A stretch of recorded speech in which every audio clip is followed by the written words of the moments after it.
Hi friends, welcome back. तो friends, अभी का वीडियो है समुद्र के नीचे सड़कें। अब मुंबई से दुबई सिर्फ 2 घंटे में सड़कें। ट्रेन का पता चला था कुछ बना रहे, ट्रेन अंडरग्राउंड करके टनल बना सकते हैं। सड़क कैसे बन सकती है? मतलब सड़क में मतलब गाड़ियां चलेंगी? मतलब जो भी है ना, टनल है। टनल आप इतनी बड़ी पाइप बिछाएंगे, उस पाइप के अंदर आप कुछ भी चलाइए जो आपको चलाना है, पानी मगर सिर्फ ये पाइप जा रही है ना, वो तो पाइप जा रही है और पाइप में कोई पानी नहीं है, पाइप के अंदर पानी नहीं होगा और हवा सांस ले सकोगे? हाँ, मतलब जो भी सिस्टम होगा एयर करने का, पूरा करने का। बाप रे। तो मगर मेरे को यही है कि थोड़ा डेंजरस है। वही तो मैं भी सोच रही हूँ, पानी के अंदर है, कहीं क्रैक आ जाए, कुछ आ जाए तब डेंजरस। कोई शार्क जोर से मार दे। वैसे तो होगा इतना स्ट्रॉन्ग कि ऐसा ना हो, नहीं फिर भी डेंजरस है। फिर भी चलो देखते हैं, वीडियो देखते हैं।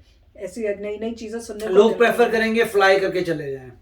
पता नहीं, हो सकता है जैसे पहले लोगों को लगता था नहीं फ्लाई करना बहुत डेंजरस है, शुरू शुरू में सबको डर तो था ही ना, नहीं करते थे, फिर अब वो आम सी बात हो गई है। वैसे ही होगा कि भाई अभी पानी के अंदर जैसे हम डर रहे हैं, उसके बाद कुछ सालों में ऐसी होगा जैसे फ्लाई करना है वैसे ही है। देखो भैया क्या जमाना कहाँ से कहाँ जा रहा है। तो वीडियो शुरू करते हैं। पर वीडियो शुरू करने से पहले अगर आप चैनल पर नए हो और आपने अभी तक सब्सक्राइब नहीं किया है तो जल्दी से पहले सब्सक्राइब के बटन और बेल आइकन को क्लिक कर लो, ताकि आपको हमारे सारे न्यू वीडियोस के नोटिफिकेशन मिल जाए जैसे हम अपलोड करें। अगर आपको वीडियो पसंद आता है प्लीज लाइक एंड शेयर। चलिए शुरू करते हैं। ये नहीं मगर सड़क भी बना सकते हैं, ट्रेनें बना सकते हैं, कुछ भी। क्या है? समुद्र के नीचे सड़क, मुंबई से दुबई सिर्फ 2 घंटे में। दोस्तों, क्या आपने कभी सोचा है कि आप इंडिया से दुबई बिना फ्लाइट के सफर करेंगे या फिर रेल से सफर करेंगे? शायद ही कभी किसी के मन में ऐसा ख्याल आया होगा, लेकिन जैसे जैसे टेक्नोलॉजी एडवांस हो रही है वैसे वैसे हम नए मकाम हासिल कर पा रहे हैं। हाइपरलूप ट्रेन और ड्राइवरलेस फ्लाइंग कार के बाद अब यूएई फ्यूचर के एक और ड्रीम प्रोजेक्ट पर काम करने की प्लानिंग कर रहा है। और अगर ये प्लानिंग कामयाब हो जाती है तो फिर जल्दी ही आप मुंबई से दुबई के बीच सफर कर पाएंगे, वो भी उस ट्रेन से जो समंदर के नीचे से दौड़े। कहते हैं ट्रांसपोर्टेशन इज ट्रांसफॉर्मेशन, यानी अगर किसी देश या किसी इलाके को डेवलप करना तो वहाँ ट्रांसपोर्टेशन को डेवलप कर दीजिए, फिर देखिए वो देश या इलाका खुद ब खुद कैसे डेवलप हो जाएगा। वैसे भी आजकल तो ट्रांसपोर्टेशन एक अलग ही लेवल पर विकसित हो गया है, वरना कुछ साल पहले फ्लाइंग कार के बारे में कौन ही सोच सकता था भला। डेवलपमेंट के इस दौर में अब भारत भी तेजी से अपने कदम आगे बढ़ाने लगा है। मुंबई से अहमदाबाद के बीच बुलेट ट्रेन का काम इसी ओर भारत का एक कदम है और सब कुछ ठीक रहा तो आने वाले वक्त में भारत का आम आदमी हाई स्पीड ट्रेन की मदद से मुंबई से दुबई तक का सफर भी कर पाएगा, वो भी महज 2 घंटे में। यहाँ तक तो बात फिर भी ठीक है, लेकिन जो बात सबसे ज्यादा हैरान करने वाली है वो ये है कि ये ट्रेन समंदर के भीतर से गुजरेगी, यानी ये under water high speed train होगी जो भारत को यूएई से जोड़ेगी। दोस्तों, ये ultra high speed under water rail network बनाने की बड़ी पहल हुई है यूएई की तरफ से। अबू धाबी में हुए इंडिया यूएई कॉन्क्लेव के दौरान नेशनल एडवाइजर ब्यूरो लिमिटेड के मैनेजिंग डायरेक्टर और चीफ कंसल्टेंट अब्दुल्ला अल शेही ने इसका खुलासा किया है। उनके मुताबिक ये रेल रूट करीब 2000 किलोमीटर का होगा, जो भारत के मुंबई और यूएई के फुजैरा शहर को आपस में कनेक्ट करेगा, वो भी अरेबियन सी के भीतर से होता हुआ। दोस्तों, ये एक मेगा प्रोजेक्ट है और बहुत महत्वाकांक्षी भी, क्योंकि एक बार ये प्रोजेक्ट तैयार हो गया तो फिर मुंबई से यूएई मात्र 2 घंटे दूर रह जाएगा। वैसे इस मेगा प्रोजेक्ट को लेकर कई बड़े सवाल और चुनौतियां भी सामने आई हैं। उन पर बात करें उससे पहले ये जान लेना जरूरी है कि इस ultra high speed under water rail network के फायदे क्या होंगे। तो सबसे पहला फायदा यही होगा कि आम आदमी भी मुंबई से दुबई और दुबई से मुंबई का सफर कर पाएगा, वो भी महज 2 घंटे में। दोस्तों, ये प्रोजेक्ट एक पाथ ब्रेकिंग प्रोजेक्ट होगा, जिससे दोनों देशों के बीच ट्रेड के लिए सीधी कनेक्टिविटी हो जाएगी, क्योंकि इनके बीच गुड्स का ट्रांसपोर्ट बढ़ जाएगा। गुड्स भी लेके जाएंगे, मुझे लग रहा था लोग लेके जाएंगे। दोनों देशों के बीच इंपोर्ट एक्सपोर्ट आसान हो जाएगा। अगर ये प्रोजेक्ट कामयाब हो जाता है तो सबसे इम्पोर्टेंट ये होगा कि कच्चा तेल सीधे भारत पहुंचेगा। आज तेल की जो कीमतें हैं हमारे देश में, उसे देखकर समझना मुश्किल नहीं कि प्रोपोज्ड रेल रूट भारत के लिए कितना फायदेमंद हो सकता है।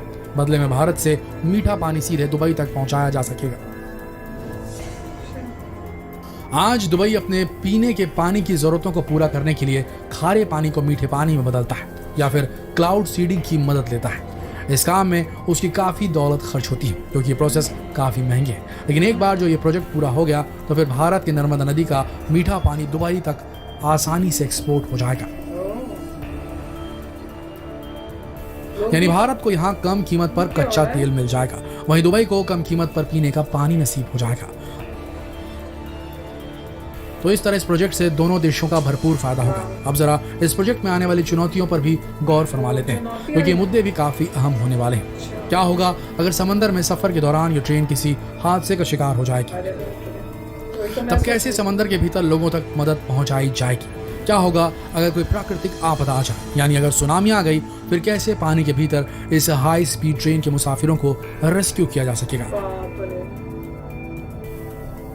इन सवालों का जवाब तलाशना भी बेहद जरूरी हो जाता है। एक्सपर्ट्स मानते हैं कि 2000 किलोमीटर लंबे इस रेल रूट में दोनों देश बीच बीच में अपने चेक पॉइंट्स बना सकते हैं, ताकि अगर कोई हादसा हो जाए तो तुरंत ही लोगों तक मदद पहुंचाई जा सके। कैसे?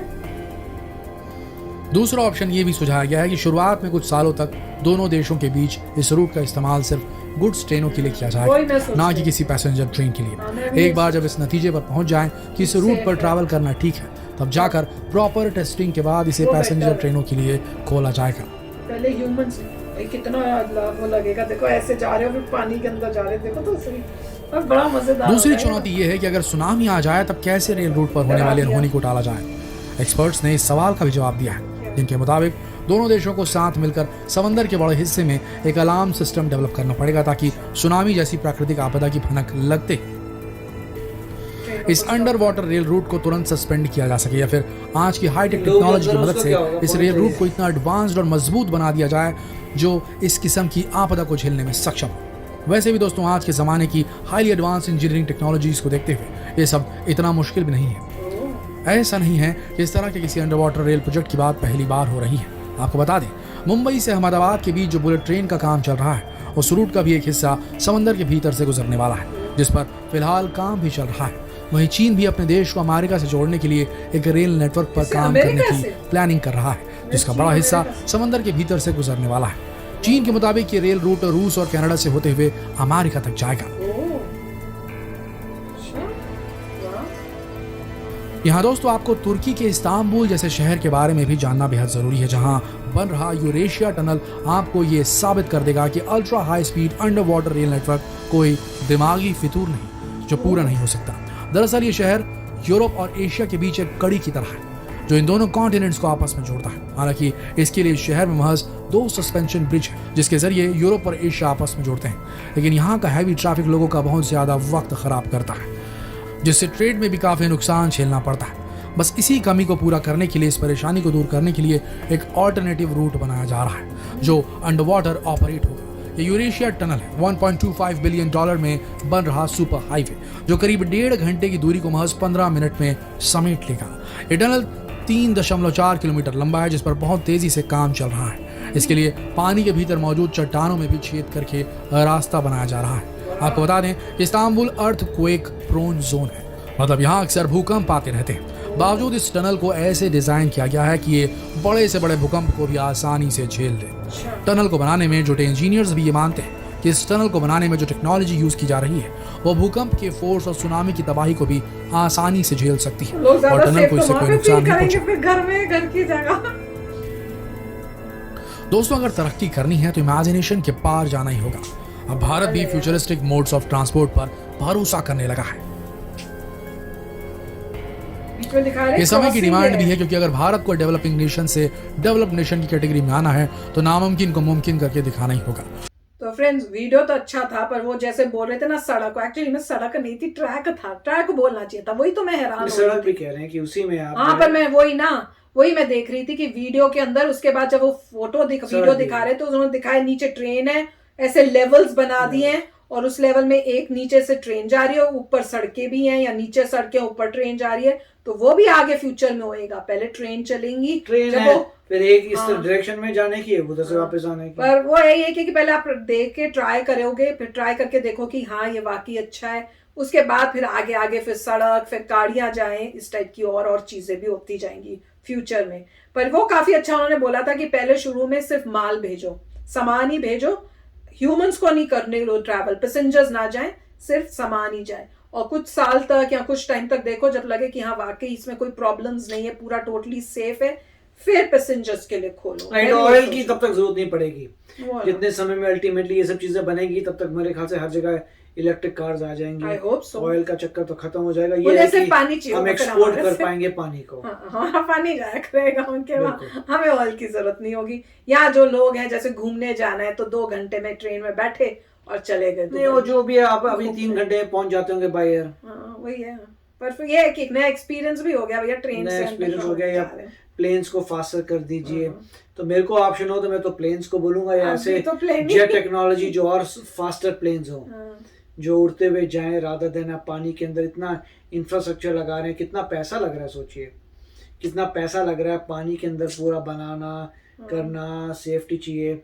उसके बदले आप ऐसा कोई यंत्र बनाइए जिससे आप फ्लाई करके जा सकें, वो ज्यादा सस्ता पड़ेगा। पता नहीं, ये तो मुझे नहीं समझ गया। बाकी अगर ऐसी बात है कि सस्ता ड्रोन्स भी पड़ बनाइए, रहा है, फास्टर ड्रोन्स बनाइए, ये वो करिए। भी होगा, धीरे धीरे होगा भी तो। पर मैं ये सोच रही हूँ कि अगर ये एक्सपेंसिव भी है और प्लेन के उतना ही, जैसे 3 घंटे कह रहे हैं, अगर वैसे 3 मास घंटे यूजेज है, बस ये फर्क और है कि तो- इसमें हजारों करोड़ों बंदा एक टाइम जा सकता है, बस ये फर्क है। अच्छा, तो बताना हो सकता है, मुझे नहीं क्योंकि पता plane कि में इंडिया आप से जब- दुबई कितने घंटे लगता है। हो प्लेन सकता है में 3 घंटे नहीं हो, 100, 5-6 घंटे हो। 150 बंदा बैठ गया प्लेन में, फिर एक और प्लेन में थोड़ा समय लगेगा। ऐसे प्लेन ऐसा तो नहीं है एक के पीछे प्लेन जा रहे हैं। हाँ। तो ये है कि यहाँ पे ज्यादा मास ट्रांजिट हो सकता है। ट्रेन में तो But बहुत लोग बैठ आजकल सकते के हैं। जमाने में तो इतनी मास ट्रांजिट जरूरी नहीं है। क्या? दुबई से आने जाने के ऐसे तो लोग नहीं है कि रोज जिनको जाना है वापस आना है। तो अभी नहीं है, फ्यूचर में बना रहे हैं। और जैसे काफी मतलब डिबेट चल रहा है लोगों में कि क्या आपको इन्वेस्ट करना चाहिए इस टाइप की चीज़ों में, कि बाय एयर के लिए इन्वेस्ट करना चाहिए, ड्रोन्स बनाइए, एयर से लेके जाइए। इसके पीछे बहुत बड़ा मतलब डिबेट चल रहा है। अच्छा, पर जो भी है देख लो, बहुत सारी कंट्रीज कर रही हैं, ऐसी नहीं है खाली दुबई और ये इंडिया के बीच में ही नहीं हो रहा। टर्की भी कर रही है उन्होंने बताया, और भी जगहें हैं जहाँ पे इसको करना शुरू हो चुका है। टनल बन रही है, तो मतलब amazing है। जैसे हाइपर लूप जब आई थी तो इलॉन मस्क ने कहा था कि प्रिमिटिव टेक्नोलॉजी है कि अब हाइपर लूप कर रहे हैं। उससे अच्छा उड़ने का सोचिए कि हमें स्पेसशिप्स की तरफ जाना है, फ्लाइंग चीजों की तरफ जाना है, ना कि ट्रेनों पे जाना है। अच्छा तो चलो, हर एक का अपना विचार है, देखते हैं। कौन सा काम कर जाए, कौन सा बिल्कुल। पॉपुलर हिट हो जाएगा, क्या पता। बस हमारे टाइम पे हो जाए ताकि हमें भी घूमने को मिले, ठीक है ना। तो चलो चलते हैं, मिलेंगे नेक्स्ट वीडियो में बहुत ही जल्द। Till then take care and bye bye. तो अगर आप मेरे इस चैनल पे नए हो तो जल्दी से सब्सक्राइब के बटन को हिट करो और बेल आइकन को क्लिक करो, ताकि आपको मेरा जब नया वीडियो मैं लगाऊं आपको उसके बारे में जल्दी से पता चल जाए।